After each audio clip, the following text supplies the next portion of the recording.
नमस्कार, स्वागत करता हूं आप सभी का हमारे चैनल पर।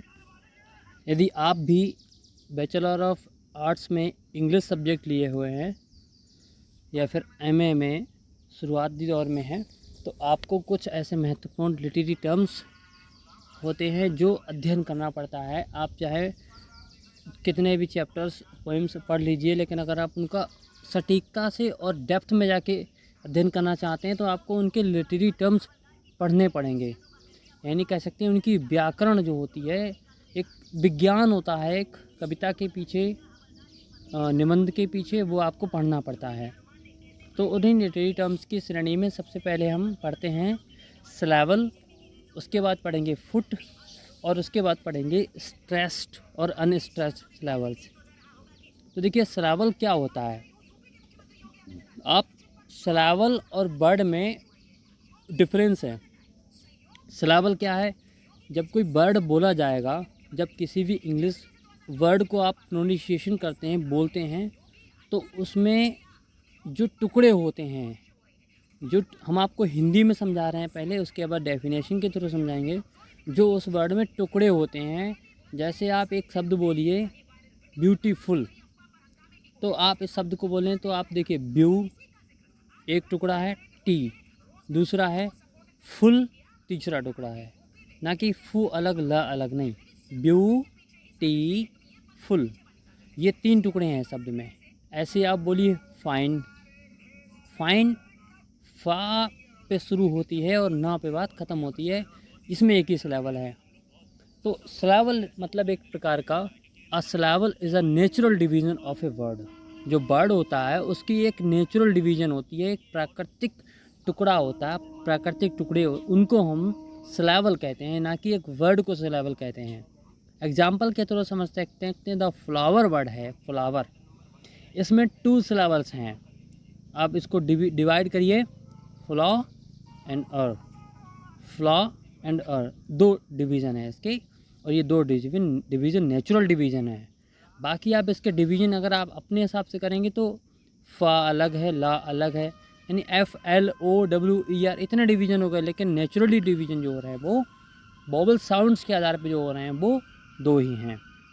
अब इसमें नेचुरल डिवीज़न कितने हो सकते हैं किसी वर्ड में, तो आप समझ सकते हैं number of syllables in the word depends on the number of vowel sounds.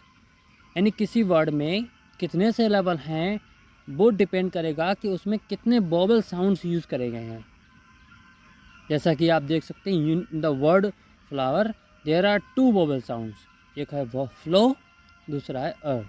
अब आपको वोवल साउंड्स की अगर वीडियो देखनी है, वोवल साउंड्स क्या होता है, तो उसके लिए हम नेक्स्ट वीडियो बनाएंगे, तब आप समझ पाएंगे।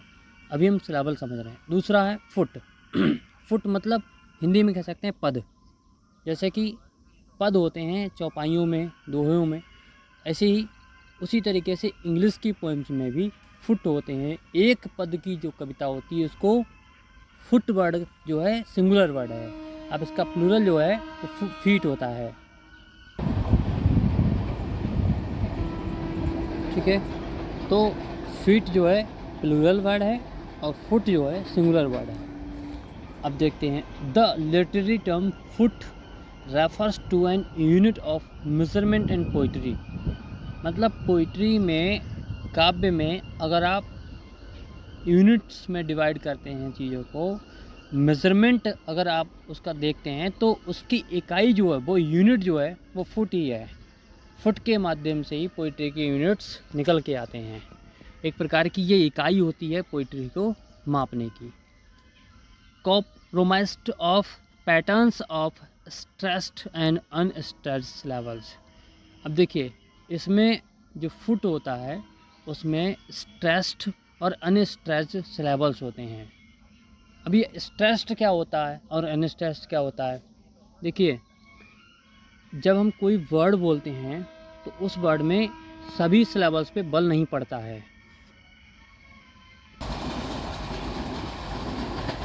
तो जब आप कोई शब्द बोलते हैं तो उसके सभी जो सिलेबल होते हैं, सभी वोवल साउंड्स के जो टुकड़े हैं, उन पर सब पे बल नहीं पड़ता है। कुछ पे पड़ता है, कुछ पे नहीं पड़ता है। जैसे अब पहले डेफिनेशन देख लीजिए। Stressed is the emphasis that falls on the falls on certain syllable and not others.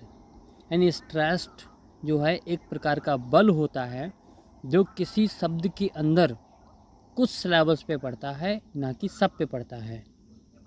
और अच्छे तरीके से समझ सकते हैं, the arrangement of stressed with in a poem, यानी किसी कविता के अंतर्गत जो कवि है, जो पोइट है, उसने जो अरेंजमेंट की है स्ट्रेस लेवल्स की, उसी के आधार पे पोइम की जो रिदम की फाउंडेशन है वो क्रिएट होती है।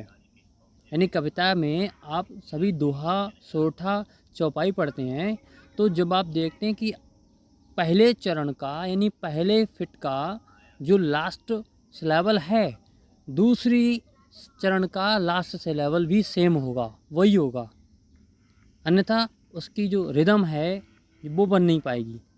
तो अरेंजमेंट जो है स्ट्रेस लेवल्स की, उसी आधार पे ही कविता की रिदम तैयार होती है, कविता की जो लय होती है वो तैयार होती है। अगर रिदम तैयार नहीं होगी, यानी कि अगर आप स्ट्रेस लेवल्स का सही अरेंजमेंट नहीं किया गया होगा, तो उस कविता की लय तैयार नहीं होगी, गलत हो जाएगी। अब एग्जांपल देख लीजिए, अहेड वर्ड ले लो, अहेड। तो जब आप इसको बोलते हैं तो अहेड, ठीक है, अलग बोलते हैं, हेड अलग बोलते हैं, वो साथ साथ बोलने से लग नहीं रहा अलग अलग है। तो इसमें देखिए और हेड दो सिलेबल है। अब हेड जोर पड़ रहा है, हेड और हेड। तो हेड एक स्ट्रेच सिलेबल है, और जो शुरुआत में आ लगा हुआ है एट द बिगिनिंग में, वो अनस्ट्रेच सिलेबल है। तो जहाँ तक समझा पाया हूँ, स्ट्रेस्ड और अनस्ट्रेस्ड क्या होता है, सिलेबल्स क्या होते हैं, वो प्रयास किया गया है। फुट यानी कि चरण होते हैं, जैसे कि चौपाई में 4 चरण होते हैं, उसी तरीके से उन चरण को फिट बोलते हैं प्लूरल में, और फुट बोलते हैं सिंगुलर में। और सिलेबल आप समझ ही गए हैं। तो प्रयास किया गया आप सिलेबल, फुट और स्ट्रेस समझ पाएँ। इसके बाद जो चीज़ें इसमें जैसे निकल के आई हैं अभी, वोवेल साउंड्स क्या होती हैं, उसकी आगे वीडियो बनाएंगे। आप बने रहिए तब तक के लिए, और इसका आनंद लीजिए, ज्ञान बढ़ाइए। कोई भी अगर इम्प्रूवमेंट हो तो आप हमें कमेंट बॉक्स में बताइए। धन्यवाद।